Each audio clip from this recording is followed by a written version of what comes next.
Hello, Tom Levecchia here with the latest edition of the NBA and the Button Man podcast. Just a few quick things before we start episode 77. I am still under the weather. I got your guys' feedback. I will mute my microphone and not breathe heavily into it. So I appreciate the feedback from the previous episode, as well as John Panisi will not be joining this part of the broadcast for legal reasons. It's good to be back with a friend of mine who I've done multiple interviews with that combined probably received well over 500,000 views. Johnny A. Light. John, welcome to the NBA Button Man podcast. How you doing today? Good, Tom. How are you, buddy? I'm well. So we reported as balanced as we could. And just really quick, John, to let the audience know, we got a little stuff. People are saying, well, how do you know it's true? How do you know it's true? We received information. We want to fully give our cards from multiple sources as to what happened. So we before anybody else broke it, we broke it. And then Johnny knows me well. He gave me a call. We talked about it. So all the crust of it may or may not be true. Well, the crust of it's true, but the details aren't. We wanted to give Johnny a voice, so at least he could kind of weigh in and say, hey, here's what happened from his perspective. So Johnny, so let's take it from the dust up, I guess, between your son and another guy in Howard Beach, and then take it away. All right. So first off, my kids aren't gangsters. That's first off. Yeah. I don't want my kids to be gangsters. They're good kids. They're tough kids. They can handle themselves real well. And that's not what I want for their life. Obviously, I'm talking to you from Hawaii. Then I'm filming in Europe. And this is the life I want for my kids. So for the guys out there that claim to be gangsters, talking about being a gangster and behaving like one, and your actions on the street makes you a gangster. So when they talk like old ladies in these stories, they're ridiculous. So if somebody has an issue with me, you can take the issue with me. But to answer your question, I'm going to choose my words very wisely here. First off, I wasn't around. I never showed up at that restaurant. Matter of fact, Jerry Capisci got in touch with me, and guys can check. I was going to the hospital for heart surgery early in the morning. So I wasn't even in the neighborhood. That's first off. Okay. Second, my sons did walk in that restaurant and abuse about 10 guys in there, and threw some tables over and abused them. After, this is the third or fourth incident where guys keep trying to lure my kids into the street. And this is the actions of fathers. Guys that I personally don't like is Frankie Jadis. And I don't like him, and I don't hedge words. This guy's a coward. He keeps talking about my children for some reason. So, and whoever the leadership is there, whether it's Grillo or Frankie Rudisi or whoever else is, I don't care about titles. Everybody knows that. Yeah. Now, I show respect to guys when they give respect. Now, a couple months back, because they mentioned Frankie Lapp was there. Now, I don't know if that's true or not. A couple months back, I actually mentioned Frankie Lapp on one of my stories, on one of my shows. And I said, he raises his kid like gentlemen.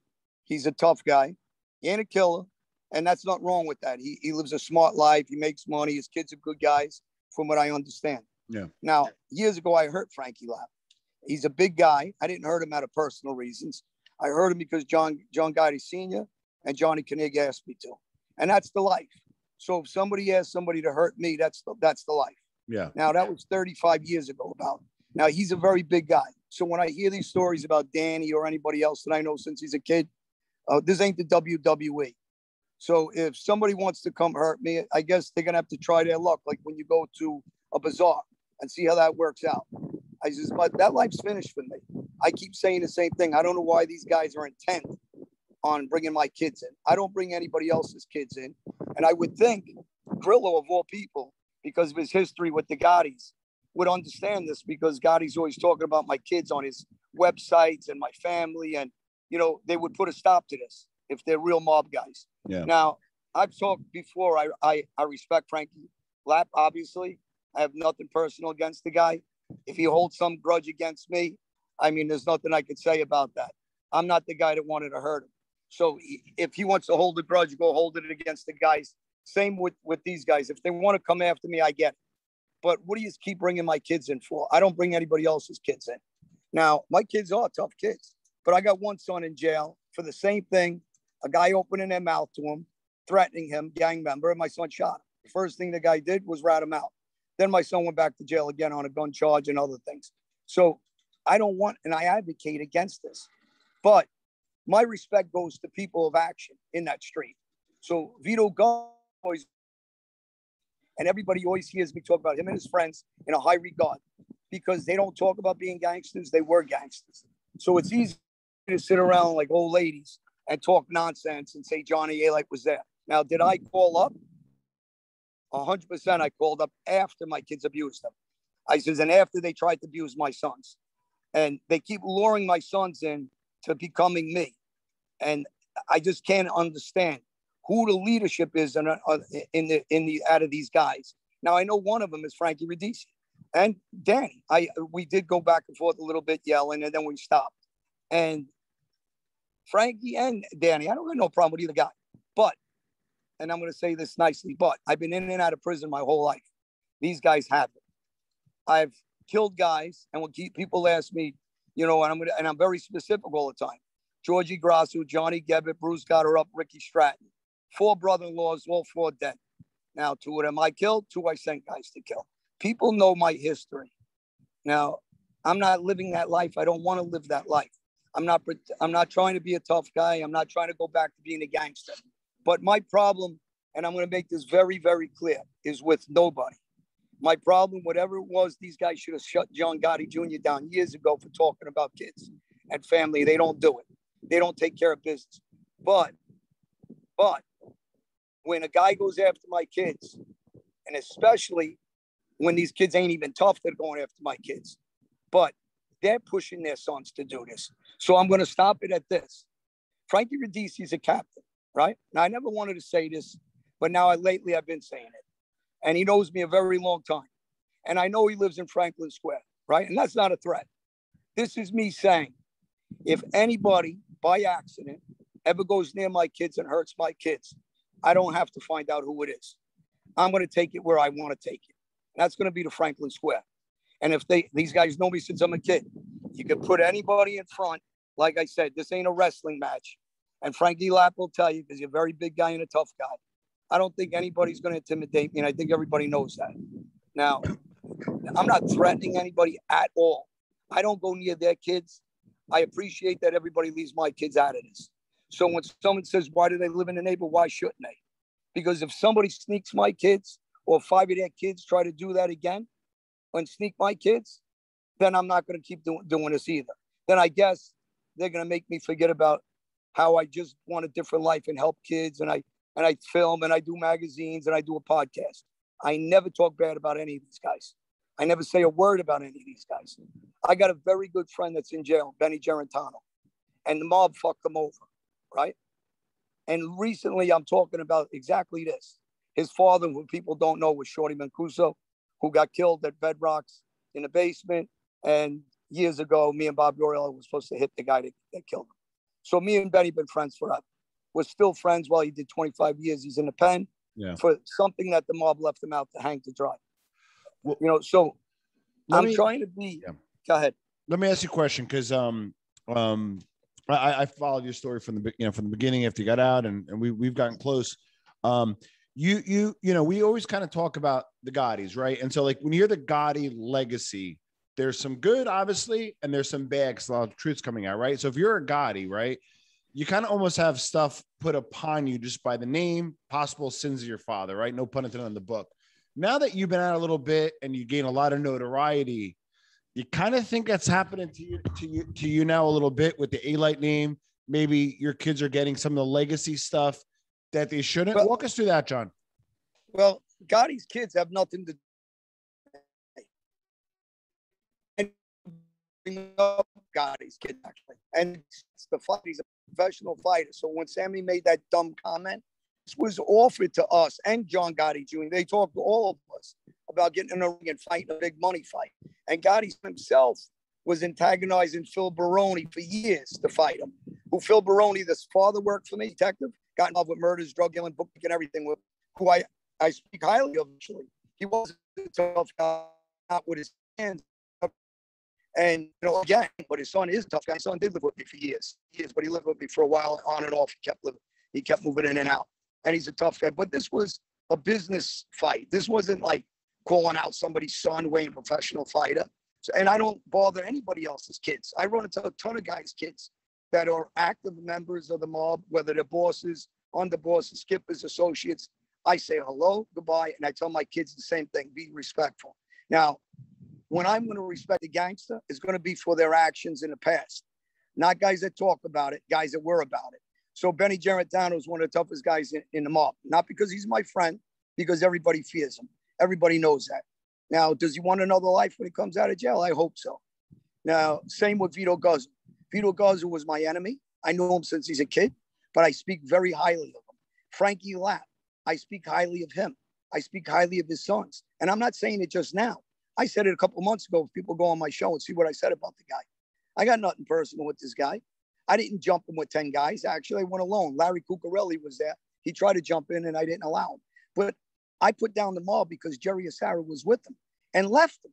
This is what the mob's about. There is no loyalty. And we were kids at the time. So I caught him short, just like he could catch me short and do the same to me. I'm not saying I'm Hercules. I'm just saying I caught him short and I got him because I was ordered to get him. Not because I dislike this man. I actually like the guy. I said, from what I know of him. But when guys are talking nonsense about my children and you try to drag them in the street, I can't go chase every guy that's talking about my kids. So Frankie Radice, you're a captain. If you can't control your guys, then I'm sorry. If something happens to my kids, then we're going to come to you in Franklin Square. All right. Now, this is very simple. These guys know me since they're kids. Yeah. And I'm not saying I dislike Frankie. Because actually, I know him since he's a young kid. Yeah. I got no issues with Frankie. But I'm going to say it. They're no Vito Guzzo and they're no Benny Gerantanos. These guys didn't do anything. There's nothing about them as gangsters I should respect. They're not killers. They're not shooters. They didn't go out there and do any armed robberies. And if somebody comes along and thinks, like what happened in Sugar Daddies with me, because people think that I'm going to lie about it. No, a couple of guys sucker punched me. They came with 10 guys, baseball batted up. And that's the fact of it. You got caught short. I had a little skinny guy that shot me in the thigh. You got caught short. Vito Guzzo got caught short. John Gotti Sr. got caught short in jail by Johnson. He was an older guy. It happens. Yeah. But if we're gangsters, we go back after it. Now, whoever did that to me, if they were tough guys, they wouldn't have came in. They would have let me walk out the door. They would have stabbed me up, shot me, and killed me. Now, I know if it was Vito Guzzo and his friends, I would be dead. I know if it was Benny Garantano, I would be dead. Instead, these guys take a cheap shot at me when I'm drunk, alone, in an industrial park, no car. And it happens. And they start texting me, though. That's the best part. For a month, they want to know if it's over. And I really got to laugh when show no respect because, first off, if somebody has a tape, I never even got knocked down. And I don't care if I did get knocked down. Not a big deal to me. So this childish gibberish is just that childish gibberish. I'm a guy that moved on with my life. You see where I'm at. I'm in Hawaii filming. I take my kids all over Europe. They got good lives. I got one son that I'm disgusted that he's in prison. And then you got people that are talking nonsense, trying to drag my son in. Now you got Frankie Giudice has not controlled his little son. 16 years old, he got caught with an armed robbery, or not armed, with a note for a bank robbery. He didn't do a day. So these guys better make me not start talking. How is that possible? And I heard he made statements. Now, am I going to put a wire on the guy? I don't know what he did or didn't do, and I really don't care. But if these guys think someone's going to hurt my kids and they don't need my help, but I don't want my kids doing what they did the other day, going into Bruno's and flipping over tables and calling them all rats and challenging them. Now, I don't need that. Now, Frankie Giudice, he's a little punky guy. I don't care what they did. I don't care about his titles. Everybody knows this. You know, you want to be that guy, then be that guy. Get some balls, lay on me, and see how it works out for you. I mean, if that's what you want to be. But I'm not in, and this is for Grillo, who's an experienced old-time gangster. I'm not in their business. I'm not in their money. I'm not attacking their guys. I'm not attacking their children. I'm not getting involved in any mob business. Just leave me alone and my family alone. It's very simple. Now, let me, John, really quick. I don't mean to cut you off, but this is important. We on the show, and I know you watch the show, and we appreciate it. We talk a bit about kind of the Gambinos had a change in leadership, a vast difference versus the Gotti regime. Sicilians, old school, head down, make money. And even on the when we announced it, we believe that Grillo and the other guy might have just been there. We don't think they got called in. You know, and I know probably at that level, probably not called in. But are you surprised that with the low key Sicilians running it, with kind of like a get money attitude, let's stay at the spotlight, are you a little surprised about the guys that were involved, right? That I doubt their leadership is too happy with this. Like, what do you think that with that new type of leadership, this happened? So what do you think about that? I think that the leadership, obviously, doesn't matter why they were there. I don't think they were there for me either. But if they were or weren't, that's not the issue. Yeah. The issue is when they're talking about guys like Danny, why aren't they knocking on Gotti's door? 3 guys, whether you got to go to jail or not, and tell them it stops. It stops all this stuff, all the noise or whatever. And if it doesn't, this and this and this. Now, I'm not advocating violence. I'm advocating why aren't they handling business as gangsters as they used to. I'm also saying I don't have nothing bad to say about Grillo or any of these guys. I don't care about the positions. It's not important to me. Yeah. That's my old life. But when they allow Frankie Giudice now, kids, to keep doing this, they either go after Frankie Giudice and control him, hurt him, shelf him, something. But when they're allowing this to continue, you have Jerry Capisci calling me. You guys do a show about it. You had actually law enforcement call me and asked if I was really there threatening anybody. Yeah. And you had newspapers calling me. So you're not the first one on this boat. Yeah. And I said the same thing. Anybody that knows, go check the date and see when I was in the hospital getting heart surgery. Now, I don't even know why I got mad and even go back and forth with Danny or anybody. Yeah. Because I don't go near their kids. And I don't care how big they are. And Frankie Lapp will attest to that. And when I butchered John Gotti's son-in-law, Richie Gotti's son-in-law on the side of the Bell Parkway, their answer back to me was nothing. It's always the same thing. They just keep talking and threatening. It's going on 40 years of nonsense. Yeah. And I keep putting in work over the years, and no one does nothing but talk. So I know what they are. They're like old women that sit in knitting sweaters. And I'm not trying to put them out there, but they're causing me to put them out there because they're causing this. And the people that don't know, all you got to do is look at my pictures. I have 1 million friends. I'm very capable of being who I used to be by myself or with my friends. And I don't do that. I don't walk into Bruno's and bring 10 guys. I don't go in the neighborhood and bring 5 guys. I don't go around and bring all my black friends, who I got a ton of them everybody knows. I got gang members that are friends of mine that don't agree with what happened to me. And I'm not here to advocate the street. I'm here to go against the street. I'm here to say that life's over. I'm here to say, please, again, please leave my sons alone. I'm here to say before this, 2 months ago, if you look back on my shows, I spoke highly of Frankie Lapp. And Frankie Lapp is very capable, and I'll say it again, of killing me if he wanted to be a killer. If he really went out of his way and he caught me short, yes, he can. Can he try to hurt me? Yes, he can. So I don't have issues with the guy. I actually said he's got good kids. He's one of the guys that raised good kids. Unfortunately, he's friends with this punk Giudice, and he'll never change the fact when I went after him, he met a meeting at 106 precinct. Now Grillo and whoever else is running that family, how do you straighten a guy or have a guy hanging around that had a meeting with Kevin McMahon in front of 106 precinct? That's where you wanted to meet me because you were scared I might do something. This is on you. This is what you got, and you want to know why people don't respect the mob. I says, this is what, and of course he'll say that's not true. But Kevin McMahon is very much well alive. He was Johnny Knig's adopted son at the time. We were collecting Johnny's money at the time. And the same thing that happened with Frankie Lapp was the same reason. When I shot Stevie Newell, it was over John Gotti. They did nothing. Joe O'Kane, they did nothing. Johnny Gebbett, whether John Jr. wants to say he protected him or he was helping him, he did nothing. He's either protecting a convicted rapist or he's helping.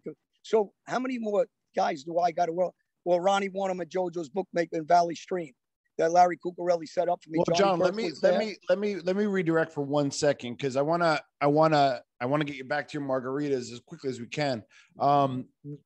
We're in a situation where something obviously happened. You're saying, hey, you know what?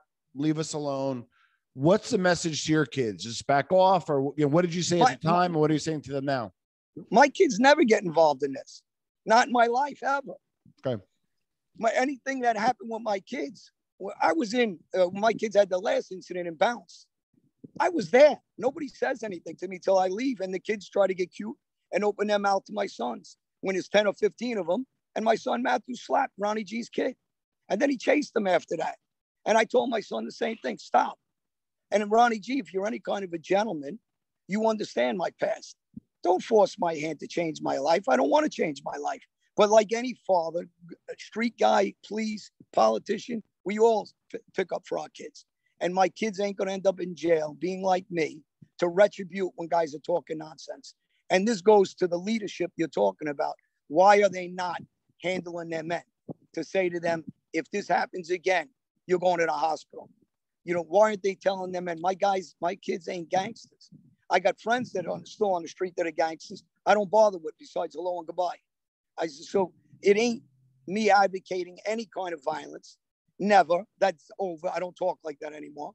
And it's me helping kids and youth. And when people question that, they can see how many organizations I'm involved with. This is ridiculous at this point.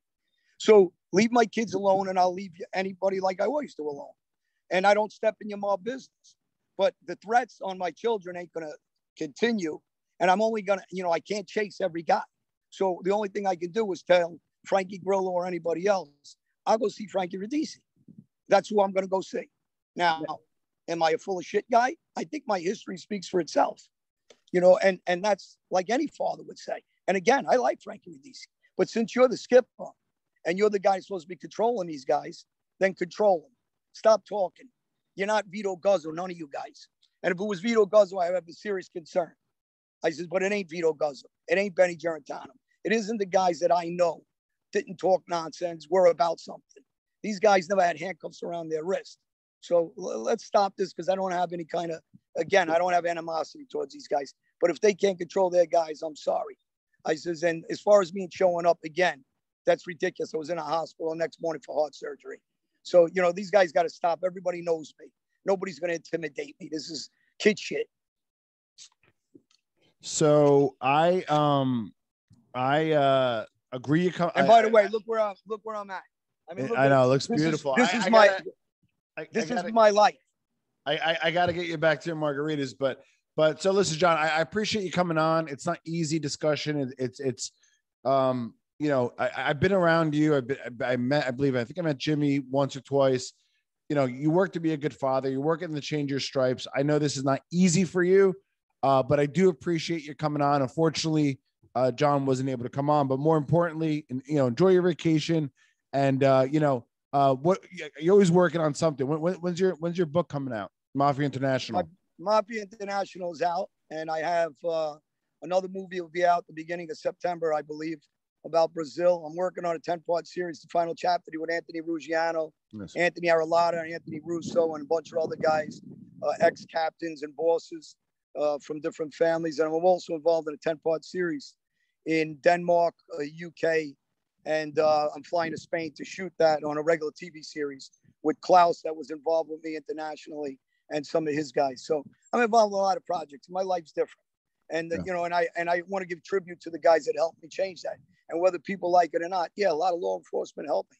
And I'm proud to say that. I'm not one of these guys shy about changing their life. Yeah. Guys can say what they want about rat. I never got caught. 54 guys testified against me. They better get their facts straight. I never got caught with anything. And I thank God that my life changed and 54 guys ratted on me. I got a good life now. And I'm not advocating violence. Again, I'll show these guys all respect. Show it back.